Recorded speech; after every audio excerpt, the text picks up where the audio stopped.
भारत के चुनाव आयोग में 2,927 राजनीतिक पार्टियां हैं जो रजिस्टर्ड हैं। जब जब चुनाव होते हैं तब तब ये राजनीतिक पार्टियां अपनी किस्मत आजमाती हैं और किस्मत आजमाने के बाद अपने विधायक, अपने सांसद इस तरह से चुनाव करने के बाद उनको भेजा जाता है। वो राज करते हैं, शासन करते हैं और जब कई बार सिस्टम में कुछ गड़बड़ियां हो जाती हैं, खामियां हो जाती हैं तो कोई नई पार्टी जन्म ले लेती है। जब नई पार्टी जन्म लेती है तो वो अपने मैनिफेस्टो, अपनी शर्तें बताती है कि वो किस तरह से जनता के बीच में आएंगे, काम करेंगे और किस तरह से जो ये गंदगी फैली हुई है उस गंदगी का साफ सफाया करेंगे। ऐसे ही साल 2026 मई का महीना होता है और इसमें एक राजनीतिक पार्टी जन्म ले लेती है।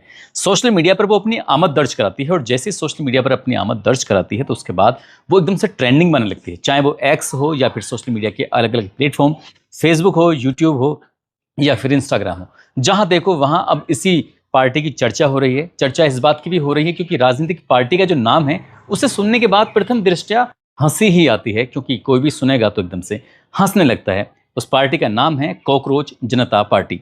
कॉकरोच का नाम सुनते ही एकदम हंसी इसलिए भी आने लगती है कि भारत निर्वाचन आयोग ने आखिरकार इस शब्द को कैसे मान्यता दे दी। क्या वाकई ऐसी कोई पार्टी है या नहीं है? क्या वाकई युवा इसमें जुड़ रहे हैं या नहीं जुड़ रहे हैं? क्या है इसके पीछे की पूरी कहानी? खासकर ये पार्टी बेरोजगार युवाओं के लिए बनाई गई है। उनकी कुछ शर्तें रखी गई हैं और शर्तों के साथ जो भी शर्तें पूरी कर सकता है वो इससे जुड़ सकता है और जुड़ने वालों की तादाद लगातार बढ़ती चली जा रही है। एक तरह से कह सकते हैं कि कॉकरोच जनता पार्टी का तूफान आया हुआ है। उस तूफान में बहुत सारे लोग हैं जो शामिल होना चाहते हैं।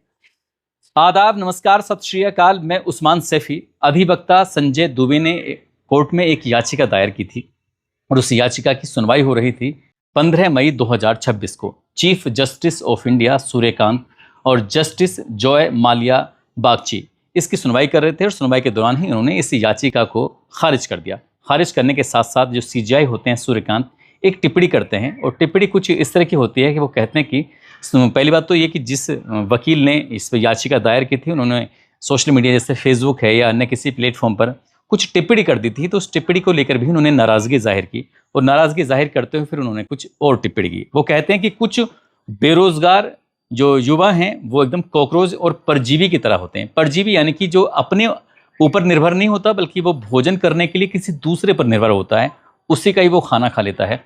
ऐसे ही कॉकरोच और परजीवी की तरह होते हैं। ना तो उन्हें रोजगार मिलता है और ना ही वो अपने जो खुद का पेशा होता है उसमें कहीं भी सटीक बैठ पाते, उन्हें जगह नहीं मिल पाती।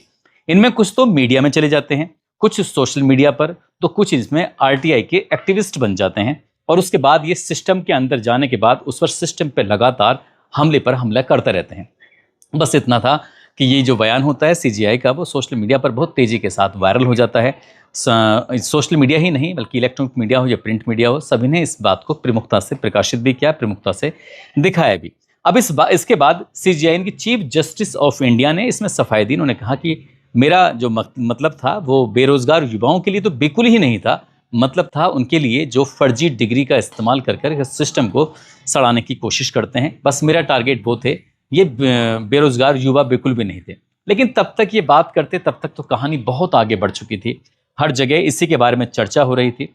अब खासकर ये दौर जो चल रहा है, इस दौर के अंदर सोशल मीडिया पर बहुत सारी खबरें तैर रही थी। जैसे हाल ही में नीट की परीक्षा का जो प्रश्न पत्र था वो लीक हो जाता है और 2 मिलियन से ज़्यादा लोग, करीब करीब 22 लाख स्टूडेंट जो होते हैं वो इसको लेकर बड़ा परेशान रहते हैं। 22 लाख स्टूडेंट से ज़्यादा उनके जो परिवार के लोग होते हैं वो भी परेशान हैं, क्योंकि उनके परिवार के लोगों ने, बच्चों ने पूरे साल मेहनत की है ताकि नीट की परीक्षा क्वालिफाई कर दें और लोगों ने पैसे के बल पर, रसूख के बल पर उस प्रश्न पत्र को चोरी कर लिया। इस बात को लेकर भी सोशल मीडिया पर बहुत ज़्यादा उबाल था।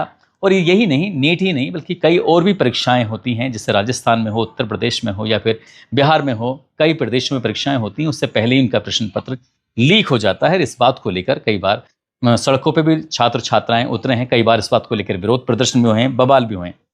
फिर एक कॉकरोच जो शब्द आता है बेरोजगार युवाओं के लिए, तो ये कहीं ना कहीं दिमाग में घर कर देता है, दिल में एकदम से अटैक करता है और ये परेशान करता है।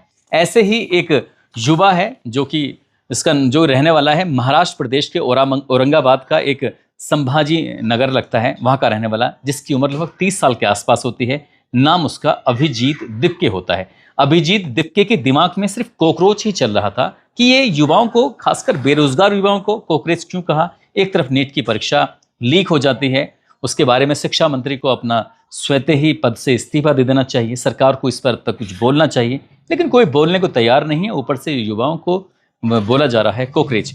वो जो युवक है जिसका नाम अभिजीत दिप्के है, उसने पुणे से जर्नलिज्म की पढ़ाई की थी और जर्नलिज्म की पढ़ाई करने के बाद पोस्ट ग्रेजुएट करने के लिए वो सीधे अमेरिका पहुंच जाते हैं, बोस्टन यूनिवर्सिटी में। और वहाँ पढ़ाई करने के बाद जब इंडिया आते हैं तो उन्होंने साल 2020 से साल 2023 तक आम आदमी पार्टी के सोशल मीडिया टीम का वो हिस्सा बन जाते हैं, काम कर रहे थे और इनके दिमाग में लगातार ये कोकरोच चल रहा था।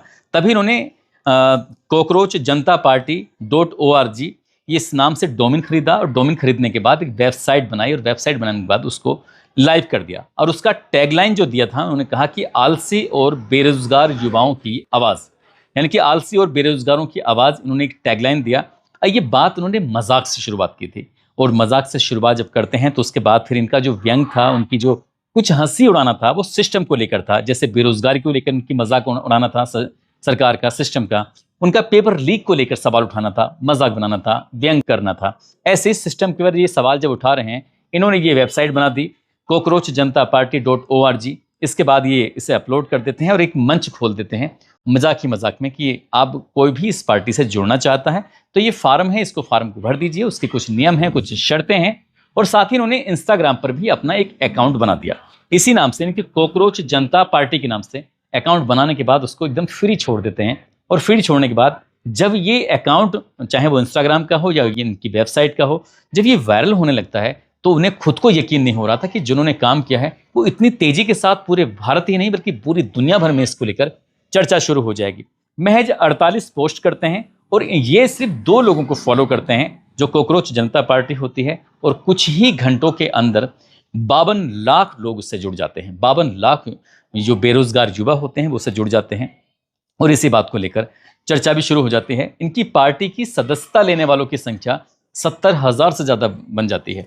अब इतना था, सोशल मीडिया पर इस बात को लेकर तो खैर चर्चा होना शुरू हो जाती है, फिर लोगों में एक आवाज़ भी उठने लगी। अब चाहे अखबार हो, सोशल मीडिया के अलग अलग प्लेटफॉर्म हो, कोकरोच जनता पार्टी को लेकर चर्चाएं जब शुरू हो जाती है तो यहाँ से हमने भी जानने की कोशिश की कि आखिरकार कोकरोच जनता पार्टी क्या है। तो ये सदस्यता लेने के लिए उन्होंने एक अनोखी शर्त रखी, और अनोखी शर्त कुछ ऐसी होती है कि जो इसमें सदस्यता लेगा वो व्यक्ति बेरोजगार होना चाहिए, या तो मजबूरी में हो या अपनी मर्जी से हो, लेकिन बेरोजगार होना चाहिए। वो कहते हैं कि शारीरिक रूप से पूरा आलसी होना चाहिए, यानी कि कोई काम धाम बिल्कुल ना करता हो, जहां देखो वहीं पड़ा रहे, इस तरह की शर्त होती है। वो कहते हैं कि कम से कम दिन में, यानी कि 24 घंटे में 11 घंटे वो सोशल मीडिया पर अपना समय बिताता हो, चाहे वो फेसबुक देखता हो, चाहे वो यूट्यूब देखता हो, चाहे वो इंस्टाग्राम चलाता हो, चाहे वो एक्स चलाता हो, लेकिन 11 घंटे कम से कम समय देने वाला हो, वो इसकी सदस्यता ले सकता है। वो कहते हैं कि प्रोफेशनल तरीके से सोशल मीडिया पर अपनी भड़ास निकालता हो। जब वो जैसे नीट की परीक्षा है या कुछ सिस्टम के खिलाफ कोई बात होती है तो एकदम गुस्से में आने के बाद उस पर अपनी भड़ास निकालने की ताकत रखता हो, शक्ति रखता हो। ये अगर सदस्यताओं की शर्तों को पूरी कर सकता है तो सदस्यता ले सकता है। बस सदस्यता की जब बात आती है तो फिर तो बेरोजगार युवाओं की भीड़ लग गई, क्योंकि अंबार लग गया, और देखते ही देखते कुछ ही घंटों में 52 लाख से ज़्यादा इंस्टाग्राम से जुड़ जाते हैं। 70,000 से ज़्यादा उसमें पार्टी के लिए रजिस्ट्रेशन भी अपना कर लेते हैं। अब इनका जो घोषणा पत्र है, वो घोषणा पत्र अपना आप में इतना रोचक होता है। बात भले ही मजाक में कही गई थी, लेकिन घोषणा पत्र ने बहुत बड़ी संख्या में लोगों का ध्यान अपनी तरफ खींचा। उसमें कुछ ये शर्त रखते हैं, वो कहते हैं कि न्यायाधीशों पर रोक। ये जो पॉइंट है, न्यायाधीशों पर रोक, खासकर जब जज रिटायर्ड हो जाते हैं, जैसे मुख्य न्यायाधीश होते हैं, रिटायर हो जाते हैं, तो कई पार्टियों की तरफ से इनाम के तौर पर उनको राज्यसभा का सीट दे दी जाती है। राज्यसभा के साथ साथ कोई राजनीतिक में बड़ा पद दे दिया जाता है। तो कहते हैं कि अगर हमारी पार्टी मैदान में आती है और जो भी हमारे से जुड़ेगा, तो हम जो जनता के लिए काम करेंगे, तो ये न्यायाधीशों का जो काम होगा, हम किसी भी कीमत पर ऐसे न्यायाधीश को, यानी कि ना तो राज्यसभा सांसद बनने देंगे और ना ही किसी राजनीतिक पद पर उन्हें जाने देंगे, पहले से ही उनको रोक लगा देंगे। ऐसे ही चुनाव आयोग पर भी जवाबदेही तय करते हैं। वो कहते हैं अपने घोषणा पत्र में, यदि किसी वैध नागरिक का वोटर लिस्ट से काटा जाता है तो मुख्य चुनाव आयुक्त को UAPA के तहत गिरफ्तार किया जाए, क्योंकि वोटिंग का जो अधिकार छीनने का अधिकार है वो किसी आतंकवाद जैसी घटना से कम नहीं है। इसके बाद वो कहते हैं कि महिलाओं को आरक्षण संसद की ताकत बढ़ाने के लिए 33% नहीं, बल्कि महिलाओं को तो 50% आरक्षण देना चाहिए। ये पार्टी जो है वो 50% आरक्षण की बात करती है, और वो कहती है कि कैबिनेट के आधे से जो आधे पद हैं उसमें महिलाओं के लिए आरक्षित कर देने चाहिए। कैबिनेट में आधे मंत्री महिला होंगी, आधे पुरुष होंगे, इस तरह की शर्त रखी जाती हैं। और एक और शर्त है, यानी कि शर्तें अभी 2 और हैं, लेकिन एक शर्त है जो बहुत ही इंपॉर्टेंट है। वो कहते हैं कि मीडिया की स्वतंत्रता, बड़े बड़े उद्योगपति जैसे अंबानी हैं, जैसे अडानी हैं, इनके स्वामित्व वाले, इनकी जो जिन चैनलों के, जिन संस्थानों के ये मालिक हैं, मीडिया संस्थानों के, ऐसे संस्थानों के लाइसेंस को रद्द कर दें। और दूसरा, स्वतंत्र पत्रकारिता, उसको ये बढ़ावा देना चाहते हैं, ऐसे इन्होंने अपने घोषणा पत्र में जारी किया। और एक आखिरी और इम्पोर्टेंट, वो कहते हैं कि दल बदलू नेताओं पर पूरी तरह से पाबंदी, बैन लगा देना चाहिए। ये कहते हैं कि चाहे तो वो सांसद हो, चाहे वो विधायक हो, ये अगर कोई भी अपनी पार्टी को छोड़कर दूसरी पार्टी में जाता है तो अगले 20 साल तक के लिए चुनाव लड़ने और कोई भी राजनीतिक या सामाजिक या सार्वजनिक जिम्मेदारी संभालने पर पूरी तरह से उस पर पाबंदी लग जाए।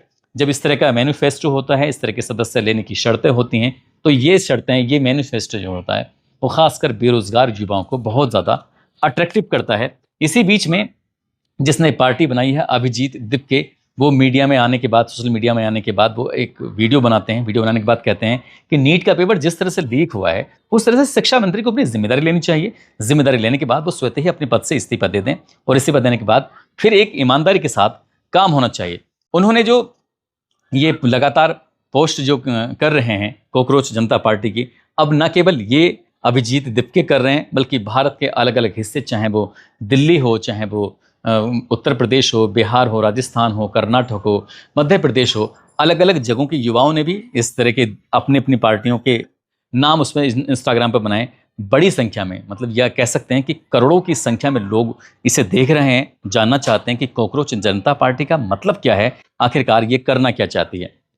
बड़ी सोचने वाली बात यह है, इलेक्शन कमीशन ऑफ इंडिया यानी कि भारत निर्वाचन ने जो रजिस्टर्ड राजनीतिक पार्टियां हैं, जैसे बीजेपी है, कांग्रेस है, और बसपा है, सपा है, इस तरह की राजनीतिक पार्टियां जो रजिस्टर्ड हैं, लेकिन हमने जब ये जानने की कोशिश की कि कॉकरोच जनता पार्टी क्या वाकई ECI, election commission of India से रजिस्टर्ड है या फिर यूं ही ऐसी, तो इसके बारे में ये पता लगता है कि ये कोई राजनीतिक पार्टी रजिस्टर्ड नहीं है, बल्कि व्यंग्यात्मक एक तरह का आंदोलन है। और इस आंदोलन को शुरू करने के लिए, सिस्टम पर सवाल उठाने के लिए इस तरह का ये बनाया गया था। यदि कोई व्यक्ति, क्योंकि इसने जिस तरह से युवाओं को या बड़े बड़े नेताओं को इसमें एकदम अट्रैक्ट किया है, तो इससे बहुत बड़ी संख्या में कुछ ऐसे भी नेता हैं जो इस पार्टी से जुड़ना भी चाहते हैं, यानी कि इससे जुड़ना चाहते हैं। यदि भविष्य में किसी ने निर्वाचन आयोग के यहाँ पर आवेदन दिया कि हम कॉकरोच जनता पार्टी के नाम से एक पार्टी बनाना चाहते हैं, आवेदन करना चाहते हैं, तो मुझे उम्मीद है, मैं ऐसा जानकार भी बताते हैं कि कॉकरोच शब्द से आपत्ति हो सकती है, क्योंकि कॉकरोच शब्द ये सही नहीं है, इसलिए आपत्ति हो सकती है, और इस नाम की शायद मान्यता कभी भी ना मिल पाए। यदि लेने की किसी ने कोशिश भी की, लेकिन जिस तरह से ये बहुत तेजी के साथ वायरल हुआ है, जिस तेजी के साथ लोगों की जुबान पर आया है, लोगों की नज़रों में आया है, इस हिसाब से अगर ये सचमुच इस पार्टी को मान्यता अगर मिल गई, तो जो बड़ी बड़ी पार्टियां हैं वो एक तरफ धूल फांकती नजर आएंगी, और ये युवाओं की ही नहीं, हर वर्ग में इसका अपना नाम होगा। और फिर देख लेना, इसके सांसद भी होंगे, विधायक भी होंगे। ये कल्पना मात्र है, ये बात पूरी नहीं हो सकती, लेकिन कहीं ना कहीं हज़ारों पोस्टों ने जो युवाओं कर रहे हैं, उससे दिख रहा है कि सिस्टम के प्रति किस तरह की नाराज़गी बनी हुई है। दोस्तों, इस पूरे घटनाक्रम को सुनाने का उद्देश्य किसी को परेशान करना नहीं है, किसी का दिल दुखाना नहीं है, बल्कि आपको जागरूक करना है, आपको सचेत करना है, और जाते जाते ये भी बताना है कि जिस तरह से एक युवक ने बैठे बैठे अचानक से उसके दिमाग में ख्याल आया, और उसको ये नहीं पता था कि वो इतनी तेजी के साथ वायरल हो जाएगा, विकिपीडिया उसको एकदम जगह दे देगा। वो ये भी कहता है मीडिया में आने के बाद कि सिस्टम, सरकार इतना डरती है कि उसके पेज को ख़त्म करने के लिए, उसके वेबसाइट को ख़त्म करने के लिए 100 से ज़्यादा बार उस पासवर्ड को रिसेट करने की कोशिश की गई है, नया बनाने की कोशिश की है, उसके चैनल को हैक करने की कोशिश की है, इंस्टाग्राम को बंद करने की कोशिश की है। वो कहता है कि सरकार इतना डरती क्यों है? अगर कोई युवा सिर्फ मजाक में इस तरह की बातें कर रहे हैं, उसकी पहल के बाद बड़ी संख्या में लड़कियां वो सड़कों पर उतर रहे हैं, जहाँ भी गंदगी देख रहे हैं वहाँ जाकर साफ सफाई करना शुरू कर रहे हैं, अपना जो वेशभूषा है वो एकदम कॉकरोच की तरह बनाकर घूम रहे हैं। तो इसलिए ये बहुत चर्चाओं का विषय बन गया था, इसलिए इस पर कहानी बनाई। जाते जाते कासगंज की रहने वाली हैं गौरी यादव, सत्यम हैं, गोविंद कुमार हैं। आज इनका जन्मदिन है, इनको जन्मदिन की ढेरों सारी शुभकामनाएं, बहुत बहुत मुबारकबाद।